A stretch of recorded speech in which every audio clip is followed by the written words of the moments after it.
13 lead changes, 6 ties. Anybody's ball game right now. 36-35 our score. Second half officially underway from the McLeod Center in Cedar Falls. Hornseth, good job of feeling where the defender was and where the defender wasn't, spinning away an open lane and finish. He now has 4 points. They threw the ball right in what we call the kill zone. That elbow, difficult to guard. Hornseth with a little fake. That was an ISO play for him. We saw Anderson do it all the time last year. Baseline jumper, no. It stays here. Shot clock did not reset. Ball tipped out, and the Panthers have it, leading by 3. Hustle rebound by Hernser, but they couldn't convert.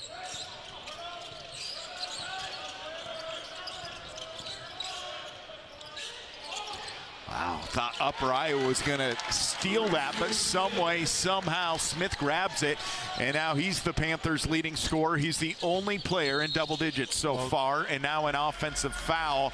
So not coming out as polished Upper Iowa as they played to close out that first half. Well, a little more determined look on Northern Iowa's face at the defensive end. But that last pass, that was a turnover waiting to happen, and Smith grabbed it out of nowhere. Hornseth, you were saved on that one. They're playing a lot through Hornseth, though. I like that. Just a true sophomore. That time led him a little too high. And now here's a pick 6 opportunity. Bond with the flush. And Leon Bond with 11 points now. He's having a nice game, Eric. He's got also 7 rebounds in the first half for Leon Bond. And how many assists? A couple as well. He had 2 assists, and we highlighted him in the open that he needed to step up and be the leader with the absence of Titan Anderson. So Upper Iowa just needing to get the momentum back here as UNI gets that last second bucket to close out the first half, and then this flurry of points here to start second half action. Well, big play by the freshman Hutchins to get that bucket at the buzzer. And the Peacocks want to get the free throw line to stop momentum, but they couldn't convert.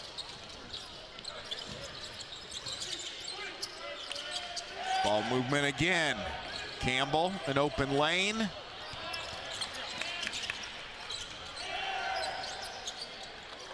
Beautiful rotation. Trey Campbell now with 11. So now 3 Panthers have double-figure scoring in Smith, Campbell, and Bond. Oh, great play by Campbell. He was beaten and able to knock it loose. Well, this just feels like a completely different Panther team. What in the world happened at halftime in that locker room? 2 things. With the basketball. You mentioned Horse's problems shooting the ball last year from the free throw line. Let's see if he can convert this second chance. Last year, 23 of 42 for 54%. I tell you, Eric, your big man's got to be able to convert free throws because you're going to throw it to him late in the game to get fouled. Remember Shaq? Oh, yeah. Foul to Shaq. He tried everything. Hack-a-Shack. Hack-a-Shack. There he tried it. His hands are so big, it's like shooting a tennis ball up there. He was trying hypnotist everything. It's like Charles Barkley's golf swing. Just couldn't figure it out. But yeah, you can't pull. Nice block shot. He timed that perfect. Well, much better defensively. The communication by Northern Iowa, switching aggressively. I thought they were a little soft on their switches. Beautiful feed. Panthers clicking on all cylinders. 8 points for the big man. Love how the footwork, the vision of Hornseth. That's old school high-low. Yep. It's beautiful. Hornseth was beautiful. Fronted. Smith goes the high post, knows he can throw it over the top as soon as he catches it. There's no help side defense. I mean, you saw it last year. Hornseth, just that ability at both ends of the court as a true freshman. You knew he was going to be a special player. Well, and he didn't, he was like the 6th man out of that 5-man all-freshman team. I thought he really got jobbed on that. He was one of the best freshmen in the league. And there were some good ones. Kevin Lehman, Eric Braley on the call. Upper Iowa has not scored in this half. It was a one-possession ball game, one-point ball game, but Upper Iowa has not found a way to get the ball in the hoop in the first 4 minutes. And because of tough defensive plays like that, Smith comes over from the weak side and redirects that shot by Lewis. Much more aggressive here at the start of the second half, just on the ball defensively and tightening things up. Another high percentage shot there. Max Weisbrod with his first points of the season. Well, there's back-to-back assists by Smith. That's true. And he's got a block in between. There, Upper Iowa with the basket, and it's 8 points for Trey Lewis, the senior out of Johnston, Iowa. Wow, if you went to go Bert. Well, you count that last second bucket at the end of the first half, so UNI's on a 17-3 run. Most of those buckets, except for a couple threes, have been at the rim. There, the take and the finish. Austin Hilmer, the senior out of Walker, Iowa North Lynn High School, has 11. He's won a lot of games in his career. Yeah, you can tell. Tough at both ends. It's a basketball family. His older brother had a great career at Upper Iowa for Brooks McGowan. Pump fake, little floaters. I thought it was going to be strong. He doesn't get many twos. Drops in. Kyle Polk. Now you got me curious. Last year he was 22 of 62 from the floor. 19 of his he had 3 made. So three last year. I'm still pretty good at math, Eric. Yep. Oh, nice post up. Nice transition basket. Ismail. Bond is dishing out some dimes. That's what I'm saying. Yeah. I mean, potential of a double-double, but the passing really on point for Leon Bond here. He has 11 points on 4 of 8 shooting. He has 10 rebounds, so a double-double already, but he has 3 assists. Jack Miller that was from Jessup. That was deep. We highlighted Bond in the open and said, here's a guy that needs to take his game to another level. Well, he was named to the Missouri Valley Conference preseason watch list. He has 318 career points, with 220 of them coming at UNI. 169 career rebounds, 101 of them at UNI. Well, he is easily the best athlete on this team, although Tristan Smith might argue with that. But fourth-year junior, Leon Bond, it's time for him to step up, be a complete player. Transfer from Virginia, second year in the Panther uniform. Chase Corbett getting his first minutes. He's a redshirt senior forward, 6'9", 235, out of Cedar Falls. Got caught in the paint, 3-second call. Kyle Polk would add another 3.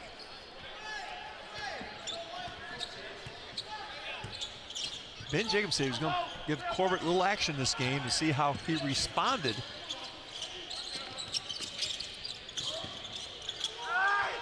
Corbett with the strong defense, and then a foul against Upper Iowa. It is their 4th.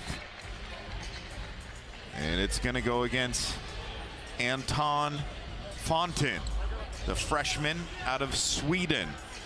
So again, you have players coming from community colleges, a D1 transfer, a couple of international players on the Upper Iowa roster. And Rick Hartzell, athletic director, just really likes what Casey Kasper-Bauer's got replacing. Well, this team came out here and played really well in the first half. They were not intimidated at all by the Panthers.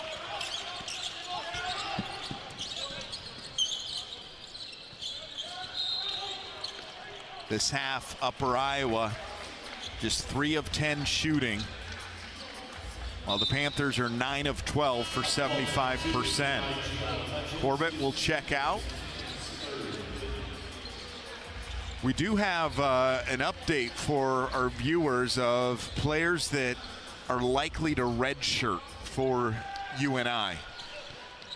Reddick born, a sophomore guard out of Norwalk, Iowa. Probably would have redshirted last year, right? Yeah, then he, injury to R.J. Taylor had pulled a red shirt off of him, I think, after 9 games. And Reddick got some good minutes and got a lot of run last year. Played 19 total games, Reddick did.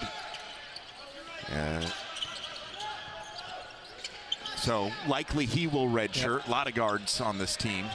A lot of experienced guards. Levi Valdo from Italy.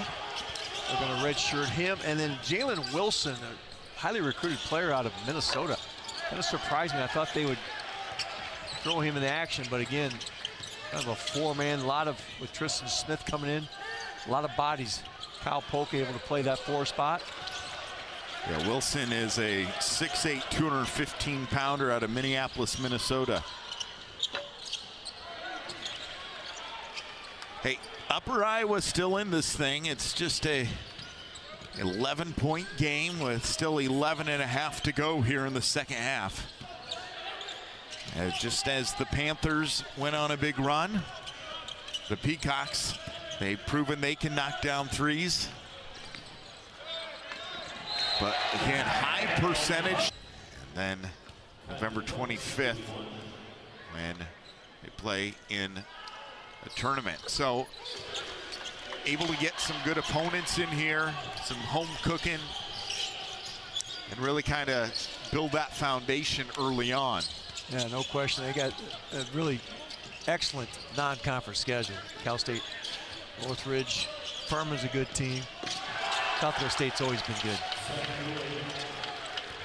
Got Northern Illinois in there as well, coming as part of that non-conference schedule. Northern Illinois switching leagues, going to the Horizon League next year.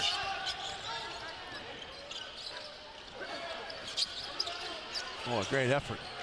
Another offensive rebound by the Panthers.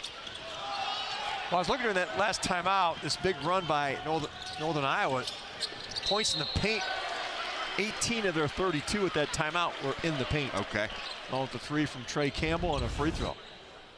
Here's a look at that last play as Hornstedt went up. Blocked it with his elbow. He's kind of laying parallel to the ground. So free throws here for Joe Bean, a sophomore out of Cedar Rapids, Iowa, Kennedy High School. Little connection there, because there's McGowan coaching. John McGowan coaches Kennedy. He was sending a lot of those guys up to little brother for his Brooks. Brother. And his son as well at Kennedy, a star. They were definitely a powerhouse in the state of Iowa. Yeah, John McGowan's had some great teams there at Kennedy, and Joe Bean was on a number of them. 10-point ball game. Panthers with the lead in the ball. Real even distribution of scoring for UNI. The wraparound pass and then fouled in the act of going up. Smith kind of lost it, bailed out with the foul, and free throws coming. Well, Eric, I've been real impressed by the interior passing of Northern Iowa. A lot of shovel passes in the paint. And this young man, he lost the handle on that one, but Tristan Smith has a great set of mitts. Yeah, you talk about the stats that he put up. Oh, eye-popping. Incredible. Out of Elizabeth, Colorado, Concordia, Nebraska.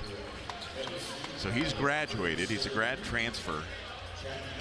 And you told me a story when you visited with Media Day. He said he was not considered a great athlete he said in high school. As a younger kid, so he just really spent all of his time in the weight room trying to get an edge with, his vertical leap and strength so that he could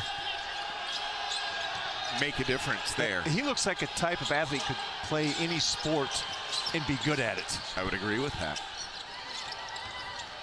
His Football, teammates are baseball. very impressed, and he sticks out. If you watch a practice, he's one of the players that just jumps out at you.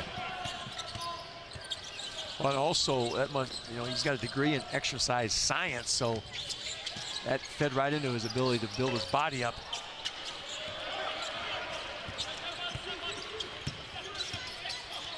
(60-49). Upper Iowa needs to string some points together and get some stops defensively. 3 there would have been big, but again, they've cooled off on the three-point shooting. They were now just 2 of 7 from deep. Yeah, going 8 for 16 in the first half. But Northern Iowa has put more pressure on the perimeter here. They come and back on the court after halftime.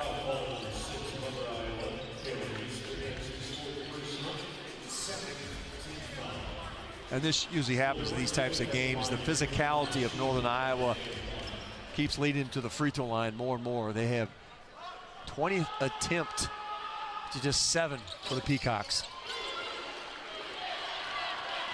Well, UNI picked second in the Missouri Valley Conference preseason poll as voted by the league's head coaches, sports information directors, and the media.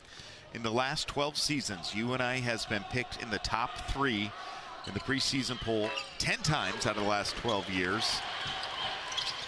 And 3 Panthers selected to the NBC preseason watch list: Leon Bond, Trey Campbell, Ben Schweiger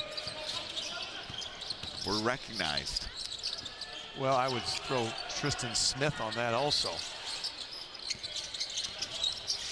So you have kept your eye on all of the movement and returners and across the valley. So what's a look at your preseason list? I've seen what you consider the top 7 teams in person. Illinois State, Chase Walker, Johnny Kinziger back. They won that CBI tournament last year, so on a nice run right now. Although they haven't played well in their exhibitions, got drilled by Illinois, were not healthy in that game, the Redbirds, and then got beat by Northwestern. And I don't think Johnny Kinziger played in that game, but I would put them up to the top. People are chasing the Redbirds, and I still think the Panthers are in the right spot at number 2. With all that they have brought back in experience. We'll finish that conversation. Bond, Smith, Hornseth, Campbell, and Polk all in double figures. Well, we talked in the open about the keys establishing the inside game, which Northern Iowa has done here in the second half. And points to paint are always helpful when you get some turnovers because those end up being layups.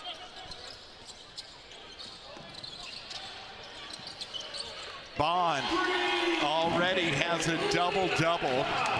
16 points, 11 rebounds.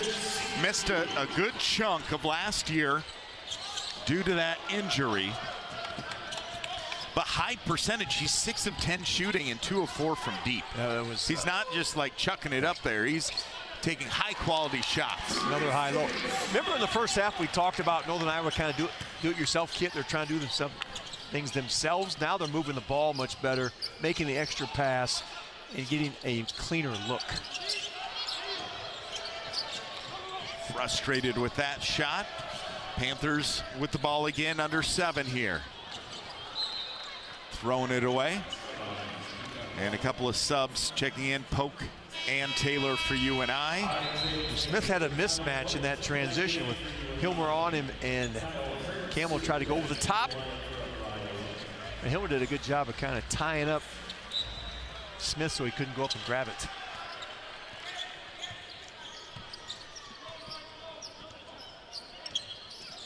Yeah, it's interesting how some of these, the evolution of exhibition games from, 25 years ago to where we are now. We had this secret scrimmage that came up. Back when I was coaching, you were playing teams from Europe. I was going to say the international guys, right? Or you'd play maybe like an all-star team. Yeah, there were athletes in action for a long time, and the Globetrotters even had a team that would play competitively. They wouldn't be throwing the buckets of confetti on you. They actually had a real team. And Eric, here's what's coming next. I think they're going to vote in that you get 3 exhibition games next year. I bet kind of settling on that. Coaches would be good with that. Timeout. Coach Jacobson will call it timeout. Very talented. Went very deep in NIT. Would have won games in the NCAA tournament. But I like what Northern Iowa's doing scheduling now. They're getting more bye games against quality opponents in very comparable leagues. Nice three-point shot, top of the key. Good for Zach Irwin. Irwin, a redshirt junior out of Comanche, Iowa, transfer from Kirkwood. Explain that to our viewers that don't know what you're talking about. More bye games for that strategy. Have a team come in and you pay them to come to your court and there's no return. Yeah. Versus like Cal Irvine, Northern Illinois, I think was a home. You and I will play there. In the past, I think that was a 2 for 3 where they came here twice. So there's a different way to do your contracts. But we know this, Eric, the home court is a huge advantage. And the reason Drake really got going under Darren DeVries, you look at their schedule because they've got a long list of wins at home against non-conference opponents. They have bought teams to come in and play at the Knapp Center. What I'm understanding with Ben Jacobson and Northern Iowa, they're looking more to do that model. Remember the old days they go play in the those tournaments against some really good teams. Yes. I mean, I went to Battle for Atlantis. They made it to the championship game. Guess who they played? Villanova. Yeah. The year that Nova won the national title. I talked to Jay Wright about that. He remembered. Really? Well, of course. He called me about some Valley teams, and Northern Iowa was one. He goes, "Oh yeah, I remember those guys in the Battle for Atlantis." But here's a nice pick and roll. RJ. But also, Eric, on that same discussion, it's so much, no longer can you get those games in the mid-major because the net, you can't get Iowa on the schedule or Iowa State. So you have to schedule, I would call, comparable leagues at the high-quality teams. Timeout. Home court. Let's see if they're a quality program. Nice defense by Trey Lewis as R.J. Taylor brings it up the court. Good to see R.J. moving well. They're going to need him this year. Corbett with a mismatch there against Jack Miller in the paint.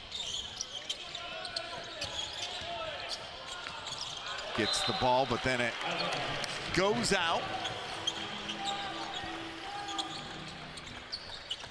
Good ball movement by Northern Iowa, but digging a dry well on that one.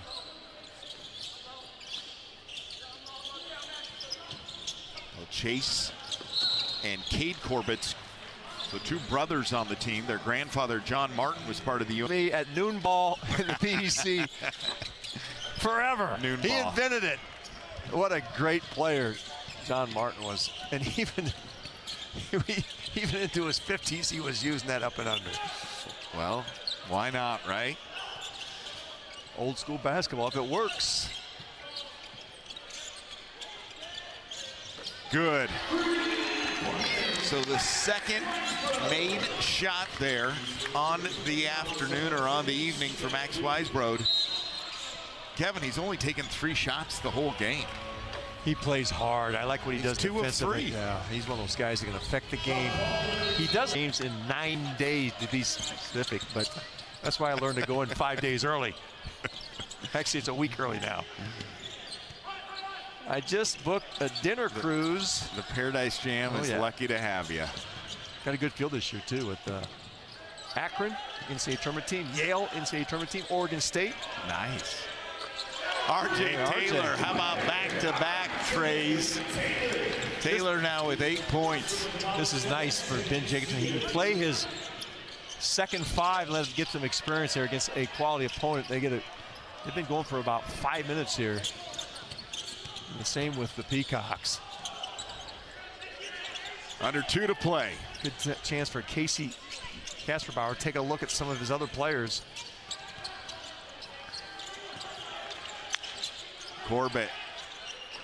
And the finish and the foul. Trying to complete the 3-point play. Corbett with a nice fake to freeze the defender, and Hutchins knows right where to cut. 45 cut, gets right in front of the rim. Hutchins, one of the new signees. You know, when I watched him practice, I liked Hutchins. I think he can really help the Panthers. So young. Yeah. Hutchins, over 1,000 career points in high school. Look at that steal there. State championship his senior year. How about another basket? Some guys just have a great feel for the game. He gets the steal, and then he finishes with contact. Keeps his eye on the prize.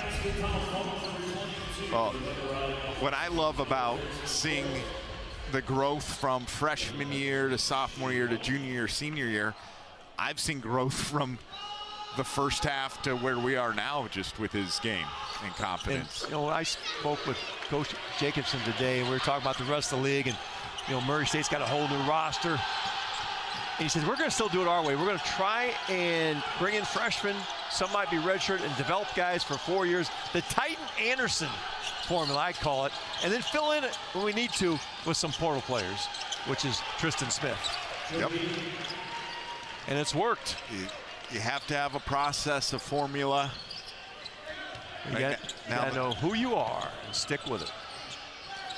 Panthers currently lead by 30. We're under 1 minute to play.